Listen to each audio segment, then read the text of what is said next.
Entonces, dice la Escritura en el libro, en la carta de Jacobo o Santiago, capítulo 1, versículo 8. El hombre de doble ánimo es inconstante en todos sus caminos. El hombre de doble ánimo, y claro, está hablando en manera genérica, no está hablando solo de el hombre como varón o como género, sino en general, hombres y mujeres. El hombre de doble ánimo es inconstante en todos sus caminos. Aquí es muy importante entender algunas cosas. Primero, dice doble ánimo. Segundo, dice inconstante. Y tercero, dice en su camino. Así es que si quisiéramos entender cuando la Biblia en Santiago se refiere a su camino, estamos hablando de la misma palabra en el griego que el Señor Jesucristo usa cuando Él dice de sí mismo: yo soy el camino, la verdad y la vida. Aunque es una palabra en cierta manera muy amplia o con un significado muy intenso o muy quizá a veces profundo, podríamos hablar de que en nuestra vida, en nuestro carácter, en nuestro hacer, la palabra en el griego tiene que ver con estos temas, con eh, la conducta o con las cosas a las que fuimos llamados a hacer. Ahora, si hablamos de la palabra ánimo o doble ánimo, estamos hablando de la palabra que tiene que ver con sentido, cuando el sentido es incierto o cuando los intereses están divididos. De doble ánimo es cuando hay intereses divididos, cuando hay un sentido que vacila. Vacilo, sí, no, no sé qué decidir, no puedo discernir o distinguir entre sí o no, o cuando hay algo incierto, cuando hay duda. Ahora, esta es la palabra en conjunta, pero cuando dice doble ánimo, pero dice la escritura que nosotros tenemos dos mentes. Usted, no necesito decirle, pero usted sabe que tiene su mente donde radican o donde están sus pensamientos. La mente que tenemos aquí, que es, digamos, es parte del alma que técnicamente está muy relacionada con nuestro cerebro, por decirlo así, aunque el cerebro es parte del cuerpo, pero la parte del alma en donde se radican o se establecen los pensamientos se le llama la mente. Aunque también a veces la Biblia se refiere al corazón, porque en el corazón también están los pensamientos, pero hablemos de la mente y del corazón quizá como una sola entidad para este propósito, y es en donde radican, en donde residen nuestros pensamientos. Aunque a veces pensamos que con la mente decidimos, cuando somos racionales. Pero la realidad es de que la palabra dice que de acuerdo a lo que hay en nuestro corazón, eso es lo que nosotros somos. Es decir, un corazón malo de incredulidad da frutos malos. Toma decisiones equivocadas. Y aunque la mente es quizá la que entra en armonía o la que decide, pero está dirigida normalmente por el corazón. Es muy difícil que alguien desee algo, tenga concebido un pensamiento en el corazón y que actúe de una manera diferente porque su mente le dice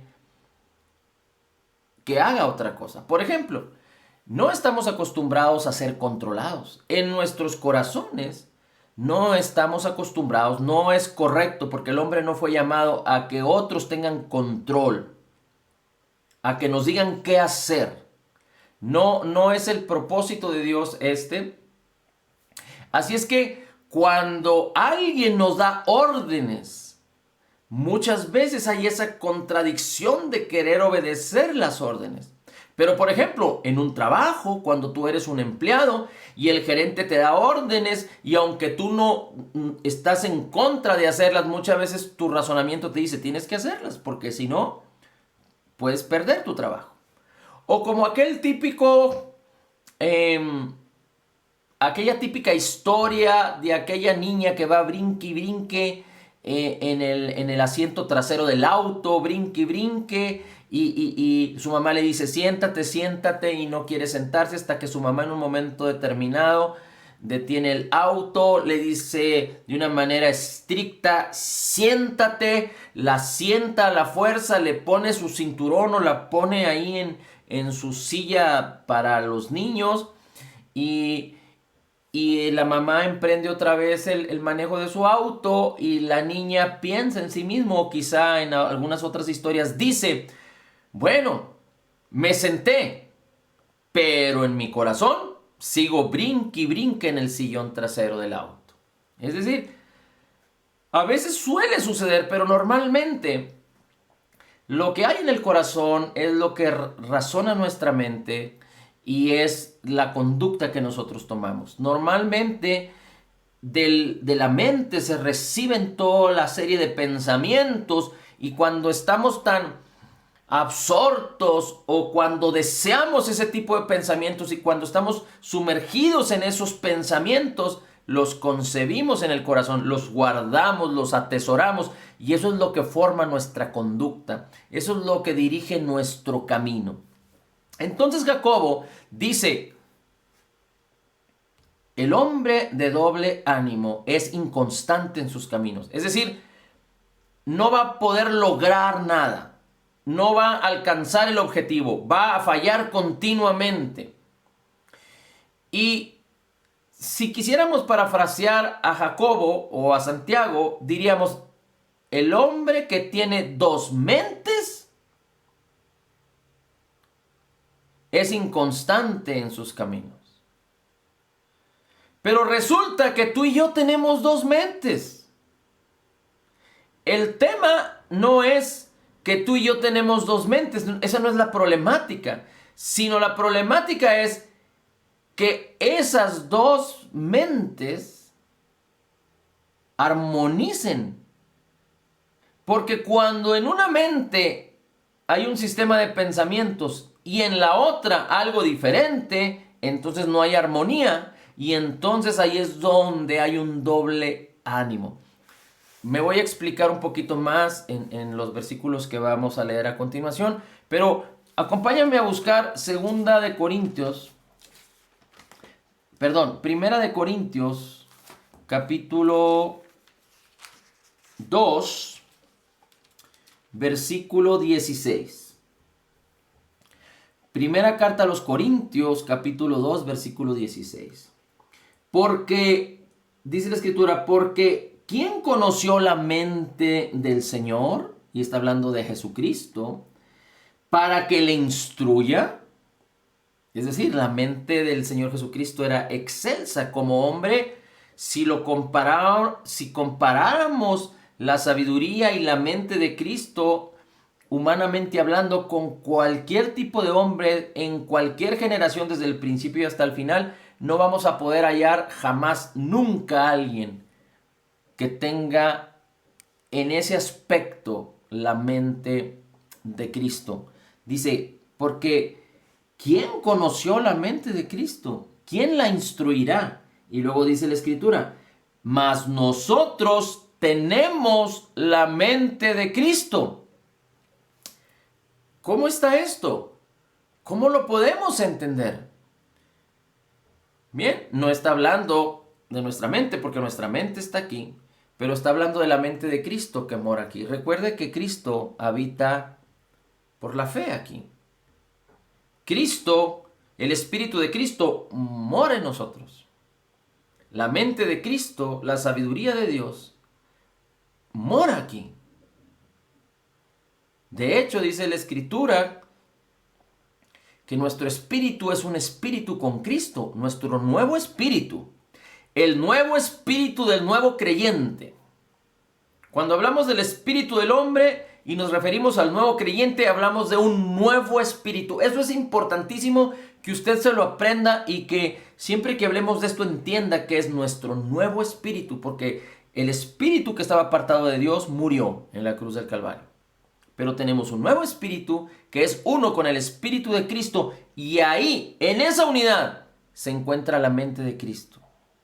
Así es que todo lo que tú y yo necesitamos respecto a la manera de pensar, a la manera de actuar, de conducirse de Cristo, mora aquí. Ya se encuentra aquí en nuestro espíritu. Pero sabemos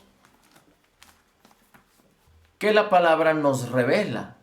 La palabra es lo que Dios quiere que tú y yo sepamos en este mundo. Y las revelaciones, la sabiduría de Dios que nos revela, están en el marco de la Escritura. Así es que cuando nosotros renovamos esta mente con la palabra de Cristo, lo que estamos haciendo es poniendo en armonía la mente de Cristo que mora aquí con nuestra mente. ¿En qué? En el sistema de pensamientos. Hay un solo sistema de pensamientos que dependen de Dios, que es la sabiduría de Dios, la mente de Cristo. Y en el mundo hay muchos sistemas de pensamientos. Unos piensan una cosa, otros piensan otra cosa, los religiosos piensan una cosa, los científicos otra, los humanistas otra, los sectarios, los malos, los buenos. Hay muchos sistemas de pensamiento en este mundo. Cada quien piensa como, y discúlpeme la expresión, se le da la gana. Y a veces a esas personas que piensan como se les da la gana, definen sistemas de pensamiento que otros aprenden, atesoran, abrazan y viven. Por ejemplo, hemos dicho que Dios proveyó todo desde antes de que la necesidad apareciera.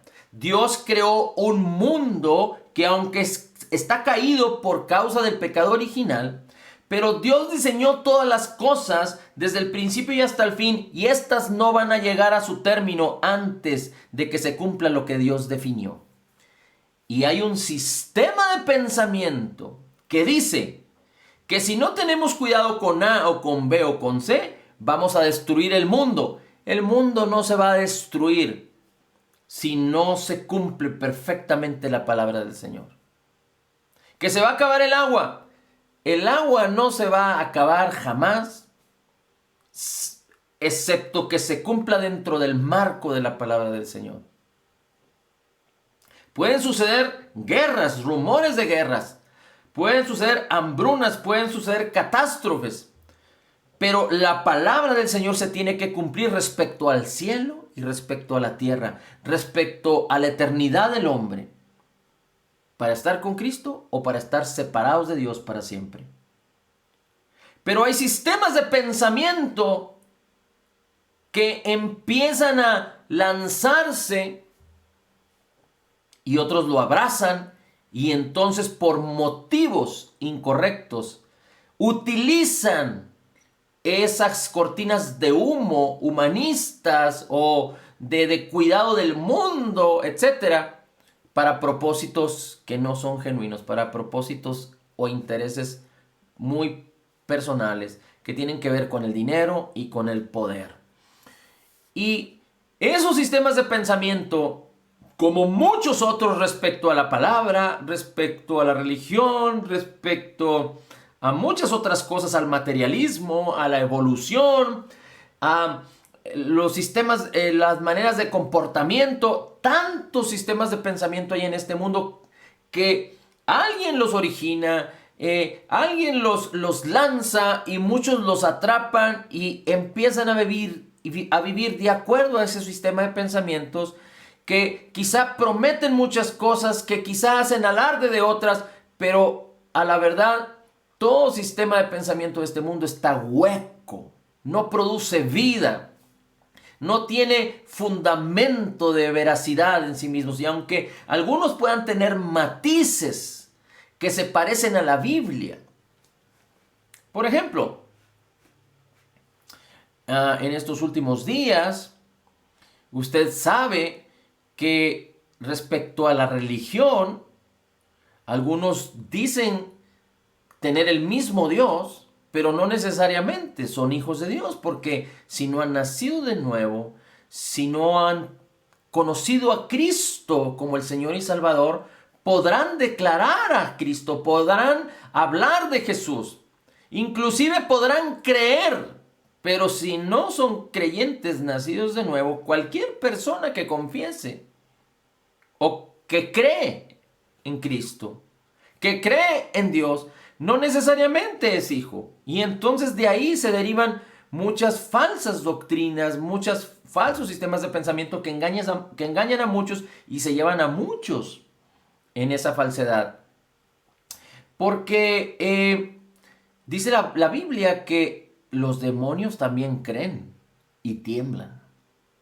Así es que no es suficiente solo creer que sí hay un Dios, solo creer que Jesucristo, sino creer en el pago de Jesucristo en la cruz del Calvario por nuestros pecados, creer que el hombre es pecador y que separado de Dios no puede justificarse a sí mismo, sino que necesita un Salvador, y ese es Jesucristo, Dios que se hizo hombre y habitó entre nosotros, y que Jesús es el único camino al Padre y solo en él tenemos salvación y vida eterna, y que fuimos llamados a tener una relación personal con él. Y cuando nosotros le recibimos y recibimos el perdón de sus pecados, reconociendo nuestra necesidad, Dios con su poder nos hace nacer de nuevos y nos hace nuevas criaturas. Pero hay otros sistemas de pensamiento que dicen cosas semejantes a estas, pero no bíblicamente, congruentemente, hablando de sana doctrina, y entonces hacen que muchos se pierdan. Entonces, ¿cuál es el punto aquí? El punto aquí es, sabemos que hay mucho engaño y mucha mentira y mucha distracción en este mundo y muchos sistemas de pensamientos de los cuales tenemos que tener cuidado. Sobre todo por un grupo de pensamientos que es los pensamientos religiosos o los pensamientos sectarios, los sistemas de pensamientos sectarios que engañan a los creyentes. Por otro lado, los sistemas de pensamiento que tienen que ver con el materialismo, con el afán de este mundo, con el amor al dinero, que también hacen que muchos naufraguen en la fe, pero también con otro sistema de pensamiento que tiene que ver con el humanismo, con hacer buenas cosas, con hacer lo bueno, y también pueden confundir y engañar a otros. Pero el sistema de pensamiento de la Biblia, que es verdaderamente verdadero, y aunque muchos se burlan de que la Biblia sea un sistema de pensamientos absoluto y verdadero, así es, porque la Biblia se describe a sí misma así, Dios lo describe a sí mismo así, y hay evidencia misma en la misma creación de la verdad absoluta de Dios. Ahora, no porque la Biblia tenga la verdad absoluta de Dios significa que todo el que lee la Biblia tiene esa verdad. El Espíritu Santo es el que necesita revelar esa verdad. Y por eso, creyentes como usted y como yo, que buscamos tener una sana doctrina y que buscamos la revelación del Señor en su palabra, y que no pensamos en nuestros propios intereses, sino en el interés propio del Señor para nuestras vidas y para bendecir a muchos otros, entonces debemos de ser celosos de tener un solo sistema de pensamiento, así como el sistema de pensamiento que hay en nuestro espíritu, en la mente de Cristo, así poder tener el mismo sistema de pensamiento aquí. Sabemos que no vamos a poder lograrlo a la perfección, porque nuestra mente, nuestra alma y nuestro cuerpo viven en un mundo caído. Nuestro espíritu ya es perfecto, el cual ya no va a tener cambio porque está siendo en unidad y en perfección con Cristo. Nuestro espíritu no peca, recuerde que ha sido sellado con el Espíritu Santo de la promesa, pero nuestra alma y nuestro cuerpo están aún bajo una atmósfera de un mundo caído. Pero por eso la palabra no solo limpia, sino la palabra transmite ese sistema de pensamientos para que, renovando nuestra mente, concibiendo la palabra, nosotros podamos ser transformados según el sistema de pensamientos que hay en la mente de Cristo a nuestra mente. Y entonces habrá una armonía perfecta. Bueno, para explicar un poquito más o para entenderlo de manera práctica, le voy a poner algunos ejemplos. Hemos dicho que entre varias opciones podríamos hablar de 3 o de 4 áreas de la vida del hombre. Una de ellas es el área de la economía, de las finanzas, que tiene que ver con el dinero, con el trabajo, etc. Otra área es la que tiene que ver con la salud. Otra área es la que tiene que ver con con las relaciones. Y otra área quizá podríamos hacer un área adicional que tiene que ver también con la parte humana, pero que tiene que ver con la conducta humana, con la conducta personal, con el propósito, con los sueños, con los deseos, con las intenciones particulares de la persona. Es muy importante que podamos ahí entender que cuando el sistema de pensamientos o cuando nuestra mente aquí tiene los mismos pensamientos que la mente de Cristo, es decir, que la palabra, y esta mente aquí permite que se conciba acá, entonces nuestras conductas respecto a esa área, por decir, de las finanzas, de la salud, de las relaciones, de la vida personal, del propósito personal, entonces van a ser congruentes a la voluntad del Señor. Pero cuando éstas difieren, cuando hay un sistema de pensamiento aquí diferente a la maravillosa y preciosa voluntad de Dios que está acá, entonces vamos a ser inconstantes en esa área y no vamos a tener éxito. Podríamos tener un éxito a medias, podríamos tener un éxito mucho, pero nunca vamos a tener, podríamos creer que tenemos un éxito pleno, pero nunca vamos a tener el éxito al cual Dios nos llamó a vivir, para que se pueda extender en la predicación del Evangelio y que muchos puedan alcanzar a conocer la verdad que nosotros hemos encontrado en Cristo. Así es que, hablando de las finanzas, por ejemplo, en Romanos capítulo 13, versículo 8, ¿qué dice la Escritura? Romanos capítulo 13, versículo 8. Dice la palabra. La primera parte del versículo: no debáis nada a nadie. No debáis a nadie nada. No debáis a nadie nada. Esto dice la palabra. De otra manera, la Biblia enseña, nomás estoy leyendo un solo versículo, pero podríamos leer muchos más.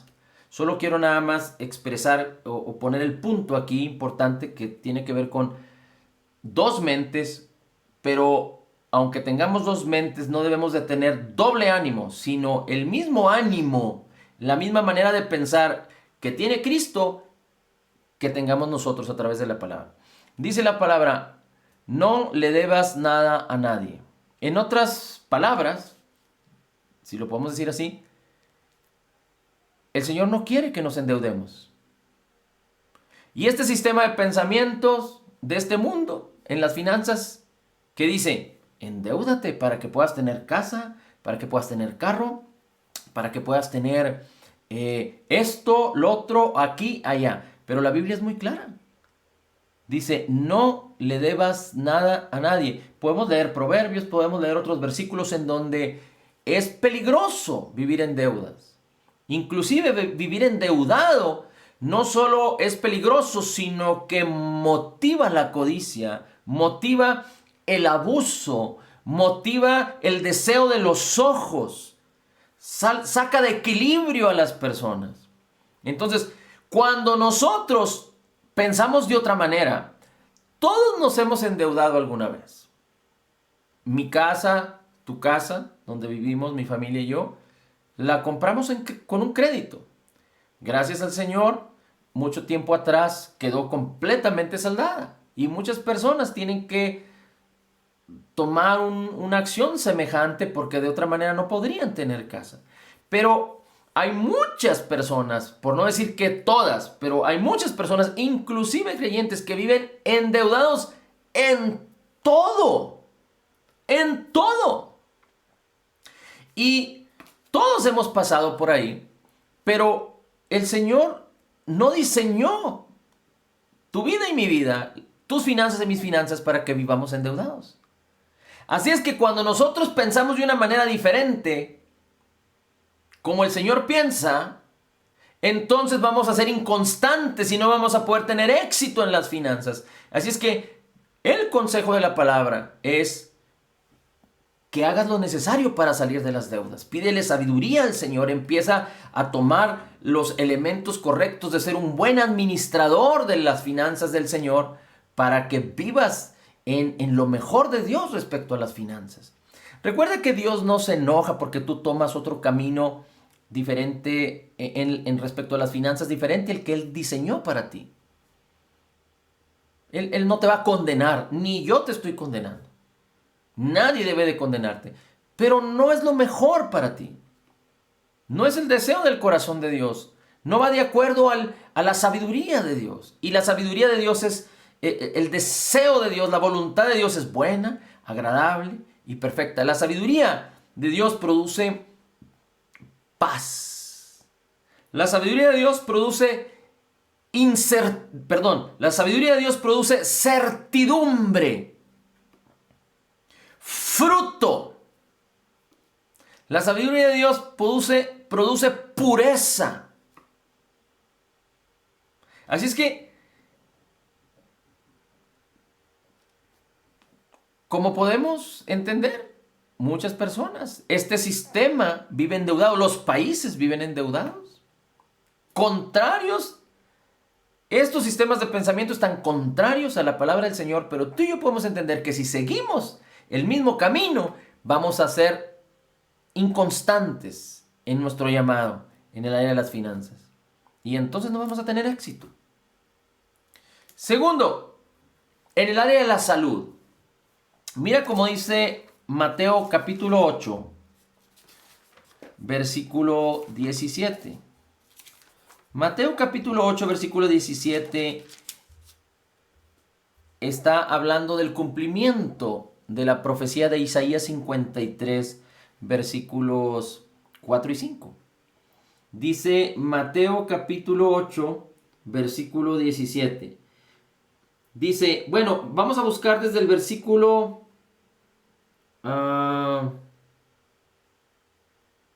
desde el versículo 16. Y cuando, dice la escritura, y cuando la tarde fue venida, trajeron a Jesús muchos endemoniados, y echó fuera a los espíritus con la palabra, y sanó a todos los que estaban enfermos. Y sanó a todos los que estaban enfermos. 17. Para que se cumpliese lo que fue dicho por el profeta Isaías, diciendo: Él mismo tomó nuestras flaquezas, o nuestras debilidades, o nuestras enfermedades, y llevó nuestras enfermedades. ¿En dónde? En la cruz del Calvario. Pero Cristo mismo estaba manifestando su poder sanador, y para nosotros, a ellos les beneficiaba directamente porque Cristo estaba en forma física, presencial, manifestando el reino, liberando. Tenía el poder para hacer el bien, para que se cumpliese lo que el profeta dijo, porque Cristo mismo es el que estaba quitando las enfermedades de las personas, liberándolas. Pero en la cruz del Calvario, Él mismo las sufrió, Él mismo las llevó, para que tú y yo tengamos esa paz con Dios, en donde no hay condenación y no hay juicio de Dios para nosotros. Por lo tanto, en esa justicia, la enfermedad no tiene cabida en nosotros. Pero entonces la palabra nos dice que tú y yo somos sanados en Isaías, y en 1 de Pedro 2:24 dice que fuimos sanados. En Mateo dice que se cumple la escritura de que Él mismo llevó nuestras enfermedades y sufrió nuestras debilidades. Y el corazón de Dios es que tú entiendas que estás en esa posición. Pero ¿cuántos creyentes hay así, mira, así, Así que se les ha olvidado Isaías 53, Primera de Pedro, Salmo 103, Mateo 8, y han aceptado la enfermedad como parte de su proceso, de su peregrinar en este mundo. Y hay tanta enfermedad en la iglesia, hay tanta enfermedad en el pueblo de Cristo, y no es el deseo de Dios que las personas sufran.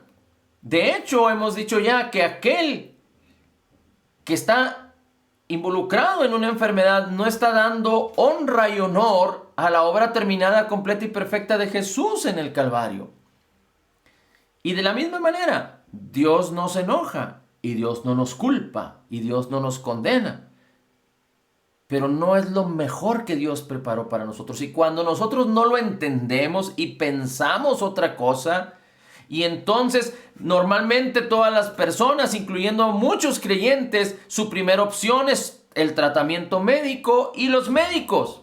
Y hasta que los médicos dicen, discúlpeme, pero ya no podemos hacer nada, tiene que irse a su casa o solo un milagro lo puede salvar. Entonces es cuando las personas o los creyentes vienen y buscan al Señor.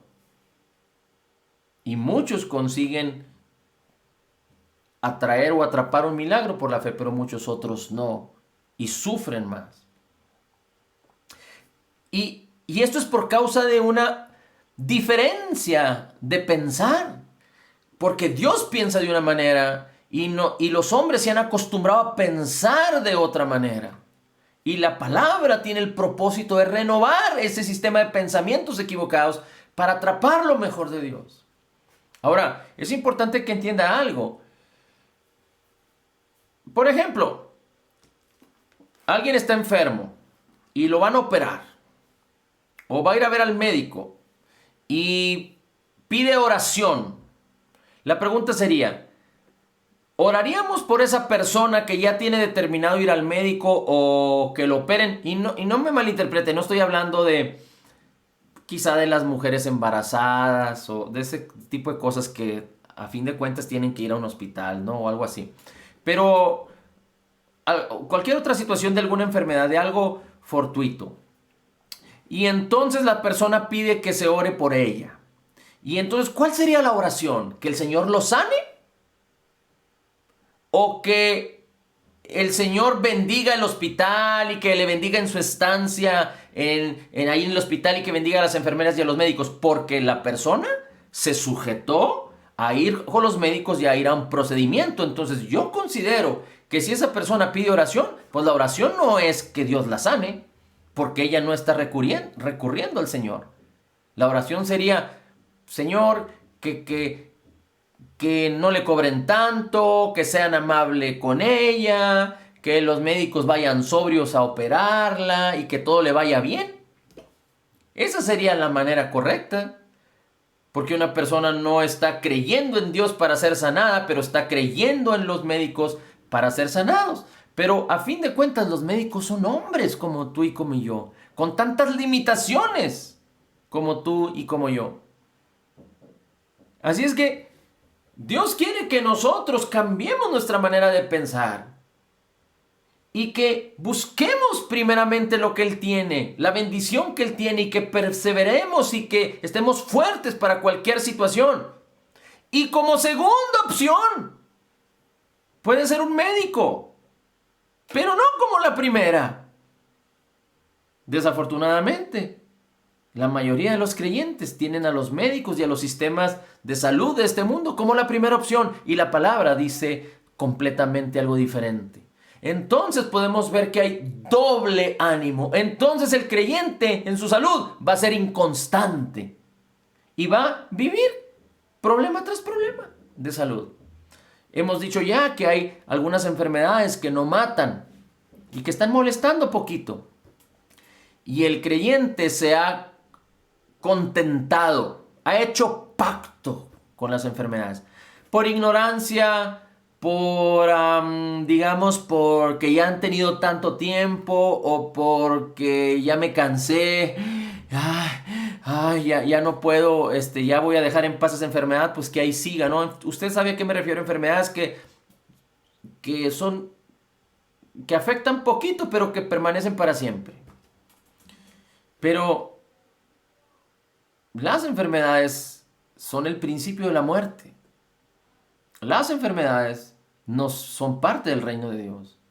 Las enfermedades todas fueron redimidas en la obra terminada, completa y perfecta de Jesús en el Calvario. Tú como hijo tienes derecho a lo mejor de Dios. Tú como hijo tienes derecho a toda la herencia de acuerdo a las riquezas en gloria en Cristo Jesús. Una enfermedad en tu cuerpo se está burlando de ti. Entonces, ¿qué es lo que tenemos que hacer? ¿Hacer pacto con la enfermedad? ¿Tener contentamiento con la enfermedad? Nadie se debe de sentir mal o condenado porque hay síntomas o porque hay una enfermedad que lo está atacando. Pero enfermedades tan sencillas como problemas en los ojos, Dios no se enoja, Dios no está triste y Dios no te culpa porque tú quieres usar lentes, porque tienes miopía, porque tienes astigmatismo, porque tienes hipermetropía o cualquier otro problema en tus ojos. Dios no te va a condenar porque uses lentes. No quiero ya desviarme mucho para ir creo que viene en el Génesis o en el Éxodo, pero te lo voy a platicar. Cuando Moisés llegó al final de sus días, él tenía 120 años. Dice la palabra que no perdió su fuerza y su vista era tan perfecta que, no sé, digamos en los términos técnicos de ahorita, tenía una vista 20/20. No se oscureció, su fuerza y su vista eran correctas, perfectas delante del Señor. Pero más allá de esto, dice la Escritura que Moisés tuvo que subir un monte alto para morir. Un hombre de 120 años tuvo que subir una montaña para morir. Pero tú y yo sabemos que Moisés, aunque no pudo entrar a la tierra prometida, pero Moisés, dice la Escritura, que sobre él venía la gloria del Señor y tenía hasta que cubrirse el rostro para que el pueblo no idolatrara la gloria que venía sobre él. Y dice la Biblia que Moisés vivió bajo el antiguo pacto y tenía esas características, esas atribuciones en su cuerpo. Pero dice la palabra que tú y yo estamos en un nuevo pacto que tiene mucho más gloria que la gloria que tuvo el pacto de Moisés. O la vida en la que o en el pacto en el que Moisés estuvo. Extraordinariamente superior, basado sobre mejores promesas, porque es el nuevo pacto en Cristo. Así es que si Moisés tenía el derecho a vivir así, ¿cuánto más tú y yo, los que estemos en Cristo? Y todo aquel que venga, porque la puerta está abierta para venir a Cristo. El corazón de Dios está abierto para venir a Cristo. No se debe de pensar que estamos haciendo acepción de personas. No, esto es para todo aquel que cree. Y si hay alguien que no cree en Jesús, que no ha recibido a Jesús y que vive aún en sus pecados, pero reconoce que es pecador y que necesita a Cristo, es simplemente clamar al Señor y decirle: Señor, te recibo como mi Señor y Salvador. Ven a mí. Recibo la abundancia de tu gracia, el regalo gratuito de tu justicia, el perdón de tus pecados. Hazme ser uno de tus hijos. Y entonces el poder de Dios vendrá. Y cuando el nuevo creyente entiende el nuevo pacto en Cristo Jesús, que es superior a cualquier otro pacto, y no depende de que nosotros cumplamos parte del pacto, porque normalmente los pactos es una parte y otra parte se comprometen, cumplen, y las bendiciones participan de ellas, pero nosotros no tenemos que cumplir el pacto, porque fue entre el Padre y el Hijo. Nosotros simplemente somos beneficiarios del pacto por la maravillosa, preciosa voluntad de Dios, por la benignidad, el amor, la bondad de Dios. la misericordia, la gracia de Dios. Pero no nos beneficia automáticamente, como dice la Escritura en Hebreos. También ellos escucharon las buenas nuevas del Evangelio, pero no les aprovechó porque no añadieron fe a la palabra que escucharon. Pero nosotros hemos creído y hemos añadido fe para que nos aproveche, para que seamos testigos de lo que nos aprovecha en Cristo Jesús. Así es que tú no te debes de sentir culpable, ni debes de sentirte temeroso, ni Dios no se enoja contigo porque tú decides usar lentes, pero Dios quiere que tus ojos tengan una vista perfecta. Dios a ti y a mí nos llamó a vivir en salud perfecta. Y siempre va a haber motivaciones que van a querer movernos de esa posición, pero aprendiendo en la palabra a resistir y a permanecer creyendo firmes en donde estamos, porque somos la justicia de Dios en Cristo, y como Jesús es, así somos nosotros. Entonces vamos a salir victoriosos porque Él ya nos dio la victoria. Pero si tú quieres hacer contentamiento, pacto con la diabetes, con los problemas en una cosa o en otra, no estarías viviendo en lo mejor de Dios para ti. Tendrías una doble manera de pensar. Pero más allá de esto, es importante que busquemos primero a Dios y que discernamos su palabra, entendamos su palabra, el deseo de su corazón y lo que Él hizo por nosotros. Que esa sea nuestra primera opción. Que tengamos solo una sola manera de pensar respecto a la salud, a la sanidad divina, al bienestar. Perseverando para mantenernos en esa vitalidad, como Moisés, como Cristo, como los discípulos, como la iglesia, la primera iglesia, como creyentes nacidos de nuevo, en donde no estamos solos, sino que el Espíritu de Dios, el Espíritu de Cristo mora aquí. Y el mismo Espíritu vivifica nuestros cuerpos mortales por su poder. Amén. Así es que hablemos del área de nuestras relaciones. Y cómo a veces nosotros pensamos de una manera diferente a como Dios piensa, y entonces por eso no somos exitosos. Rápidamente solo apunta, voy a decir los versículos y simplemente te voy a platicar lo que dicen cada uno de ellos. Básicamente te voy a leer solo 3 porciones de la escritura más, pero en el área de nuestras relaciones. Dice la escritura que...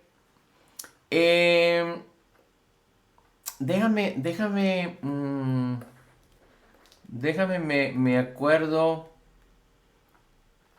espérame.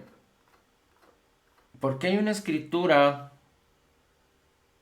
Ok, sí. Apúntalo por ahí, por favor. Por ejemplo, en Santiago capítulo 3, versículo 14, dice la escritura que si tenemos celos amargos y contención en nuestro corazón, y está hablando de nuestras relaciones, si tenemos celos amargos y contención en el corazón, dice, no os jactéis ni mintáis contra la verdad. Permítame un segundito, déjeme, ese versículo sí lo voy a leer, porque es muy importante. Dice la escritura en el capítulo 3, versículo 14. Dice, empero si tenéis envidia amarga y contención en vuestros corazones, no os gloriéis, ni seáis mentirosos contra la verdad. Es decir, Dios está enseñando que no debe haber amargura, ni celos contra las personas, ni pleitos, ni contiendas contra las personas en nuestro corazón. Contra la maldad, contra la enfermedad, contra la escasez, contra la pobreza, contra el engaño y la mentira, sí, pero no contra las personas. Pero hay otra escritura que dice que donde hay celos y donde hay contienda, dice, se manifiesta toda obra perversa. Donde hay celos y donde hay contienda, se establece toda obra perversa. Es decir, a veces en las relaciones el esposo y la esposa discutiendo, peleando, entrando en contención, el padre con el hijo, la madre con el hijo o con los hijos, el hermano contra la hermana, el vecino contra el otro vecino. Y entonces, dice la Escritura, estamos mintiendo porque estamos yendo en contra de la verdad de Cristo.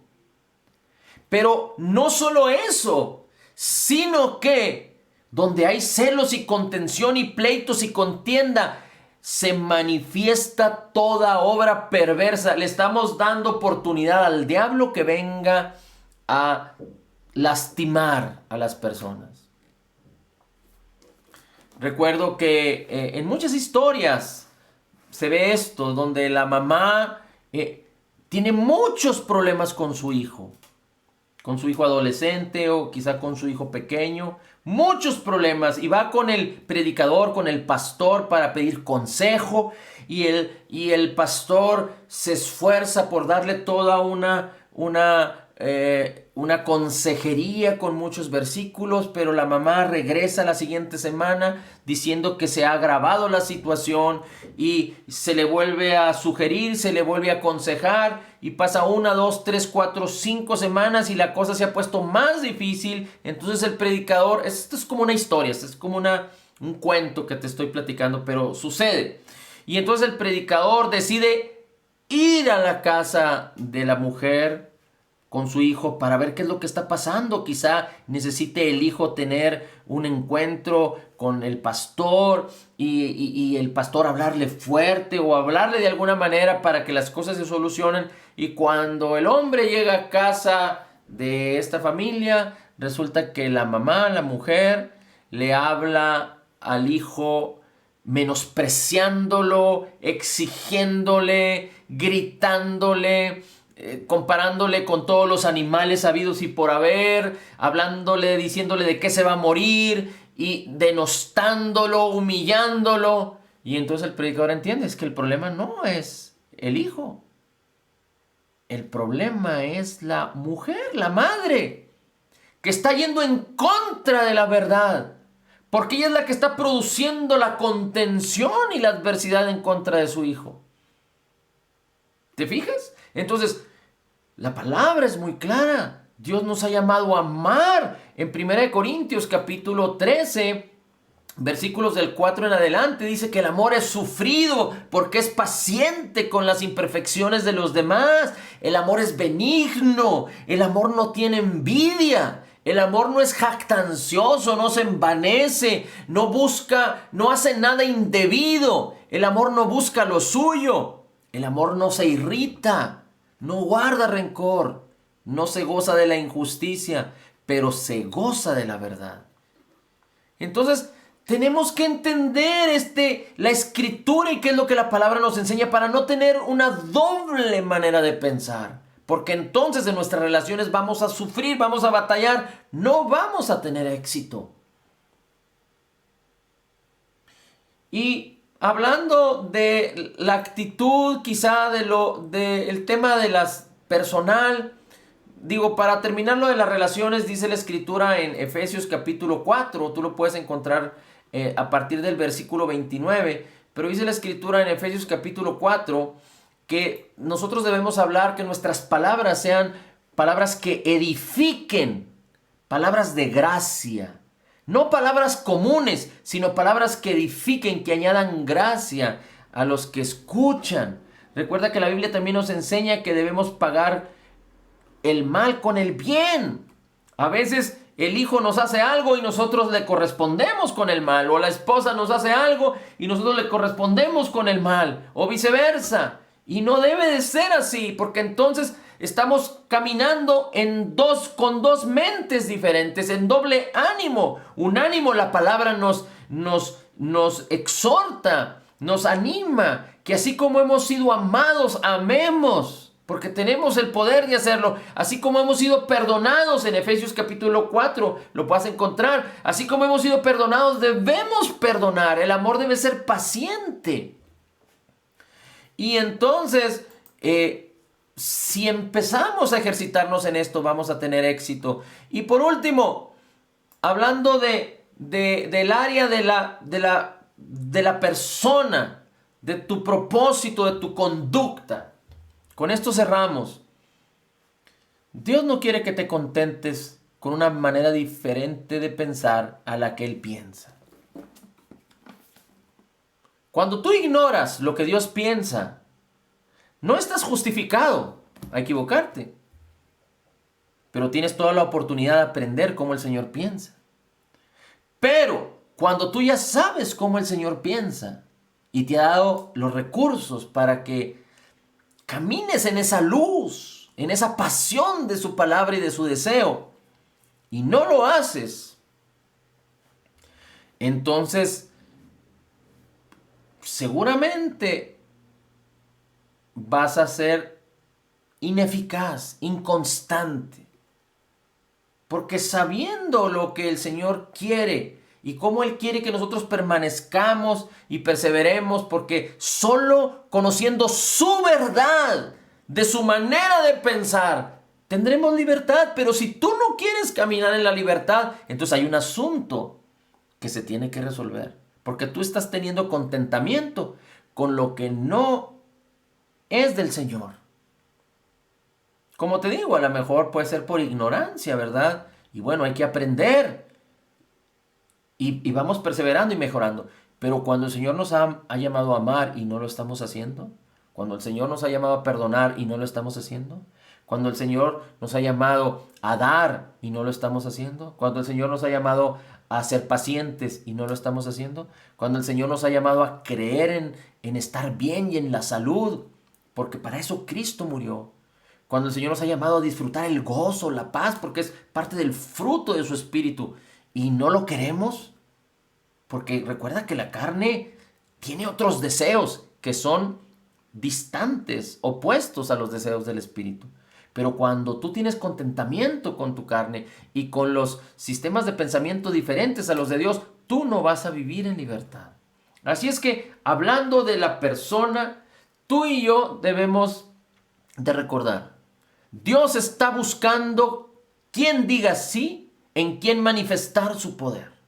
Dios quiere que no te conformes con menos, sino con lo que Él te ha concedido por gracia en Cristo Jesús. Dios, el Señor, quiere que tú vivas por sus deseos y sus anhelos, no por los tuyos. Aunque si los tuyos tienen armonía con los del Señor, pues estamos hablando que son los del Señor. Pero no por tus deseos, no por tus anhelos, no por tus sueños, sino por los deseos del Señor, los anhelos del Señor, los sueños del Señor en Cristo Jesús, que son más altos, más gloriosos, más extraordinarios que los tuyos. Porque aquí en este mundo somos peregrinos, nada nos vamos a llevar. Pero lo importante es que cumplamos el propósito que Dios nos ha puesto, nos ha encargado y nos ha dado todos los recursos y no nos ha dejado huérfanos. Tenemos una familia que nos acompaña, que nos ayuda a participar de la misma fe, pero también nos ha dado su espíritu, con el cual podemos tener una relación personal con Cristo, con su palabra de una manera continua. Así es que, hablando de la persona, tú y yo, si de alguna manera hemos hecho contentamiento con la escasez, con la deuda, con alguna enfermedad, con alguna falta o problemática en nuestras relaciones. Mira, si tienes un problema con tu esposa y ya te contentaste, no importa, aunque así la pasemos ya, aunque no se arregle la cosa, pero ya aunque vivamos en paz, estás en contra de la verdad. No debes contentarte a eso. No estoy hablando de que te contentes para seguir la guerra, no, sino para que Dios restaure todas las cosas. Con tu esposo, con tu esposa, con tus hijos. Si tus hijos no quieren saber nada acerca del Señor, no tengas contentamiento y los sueltes y los dejes. Necesitas orar, necesitas buscar al Señor, necesitas tener el dedo en la palabra que habla de la bendición para los hijos, para que tus hijos alcancen lo que Dios les llamó a vivir. Hay tanta necesidad, pero para que tú también, si tienes contentamiento con no hacer nada y no compartirle a nadie, y no importa que los demás, como dicen por ahí, disculpa la expresión, se los lleve la Catrina, no pasa nada. No debes de hacer contentamiento con que muchos estén perdiendo a tu alrededor cuando tú tienes algo que darles. Como el apóstol Pedro dijo, no tengo oro ni plata, pero lo que tengo te doy. Tú tienes conocimiento, tienes la unción, tienes la mente de Cristo, tienes el poder del Señor, tienes el llamamiento, la esperanza, las riquezas en gloria. Tienes a Cristo de tu lado. Tienes la palabra que has estudiado y aprendido, y yo espero que haya sido por mucho tiempo. Así es que ánimo en el nombre de Jesús, y tenemos que vivir en arrepentimiento. No malinterpretemos el arrepentimiento. El arrepentimiento es cambiar nuestra manera de pensar. Si tengo contentamiento con la enfermedad, debo renovar mi mente, arrepentirme, cambiar esa manera de pensar y ya no tener contentamiento, sentirme insatisfecho de una manera santa para buscar lo mejor de Dios, porque Él lo tiene preparado para mí, para que a través de la fe yo me apropie de ello. Si tengo problemas con las finanzas, con que no puedo dar, porque no doy, porque me siento no sé qué, porque no tengo, o estoy endeudado, necesito arrepentirme de esa manera de pensar para cambiar mi manera de pensar a la palabra del Señor. Tenemos estudios específicos en donde estamos viendo la administración de las finanzas y etcétera, etcétera, temas que hemos estado desarrollando. Si tú has tenido contentamiento con que, bueno, ya que la cosa se queda en paz, pero quedaste mal con tus hijos, con alguna hija, con tu cónyuge, con algún vecino, con alguna persona en tus relaciones, arrepiéntete, cambia tu manera de pensar, no tengas contentamiento con la situación como se quedó. No estás buscando revancha, pero más bien estás buscando restauración del Señor. No importa lo difícil que sea, al que cree, todo le es posible. Amén. Así es que necesitamos renovar nuestra mente, cambiar nuestra manera de pensar, arrepentirnos de estar pensando así para cambiar a la manera de pensar de acuerdo a la verdad maravillosa, gloriosa, de acuerdo a la benignidad, a todo el bien que Dios ya hizo para con nosotros en Cristo Jesús. Padre, la gloria, el honor y la alabanza es para ti. Gracias, Señor, por todo el bien que ya has hecho para con nosotros en Cristo, porque nos has dado a tu amado Hijo a que muriera en la cruz por nosotros, y murió y resucitó, y nos has enviado tu Espíritu Santo, tu promesa, Señor, y ahora estamos gozosos y contentos porque somos llamados tus hijos. Gracias, Padre, por tu Hijo amado Jesús y por lo que has hecho en nosotros en Cristo Jesús, por toda la bendición que nos has dado en Cristo Jesús. Señor Jesús, gracias por amarnos tanto y porque no nos has dejado huérfanos, por tu Espíritu Santo, tu exaltación, tu nombre, tu poder, tu autoridad, tu palabra en nosotros. Gracias, Señor Jesús. Gracias, maravilloso Jesús. Espíritu Santo, anímanos, ayúdanos, enséñanos, revélanos, glorifica a Cristo en nuestras vidas. Que la palabra que hemos estado hablando, la buena palabra del Señor sea implantada, solo la buena palabra del Señor sea implantada, solo tu buena palabra sea implantada en nuestros corazones, produciendo mucho fruto en el nombre maravilloso de Jesús. Y como creyentes, nacidos de nuevo, como aquellos que hemos sido llamados de las tinieblas a la luz admirable, al reino de Cristo, podemos declarar con firmeza y seguridad, conociendo la verdad, que somos totalmente perdonados, perfectamente justificados, altamente favorecidos, profundamente amados, grandemente bendecidos, más que vencedores en Cristo Jesús. Como Jesús es, así somos nosotros en este mundo. Somos la justicia de Dios en Cristo. Señor, recibimos de ti la abundancia de tu gracia y el regalo gratuito de tu justicia. En el nombre de Jesús, gracias, Señor. Estoy declarando bendición sobre todos los que nos están viendo en el nombre de Jesús. Una sola manera de pensar, un solo ánimo, que tiene que ver con la verdad de Cristo. Un despertar. Y en el nombre de Jesús, a ti te digo, levántate y resplandece.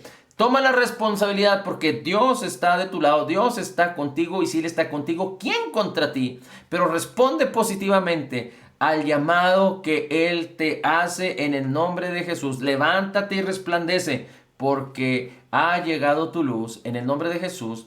Amén, amén y amén.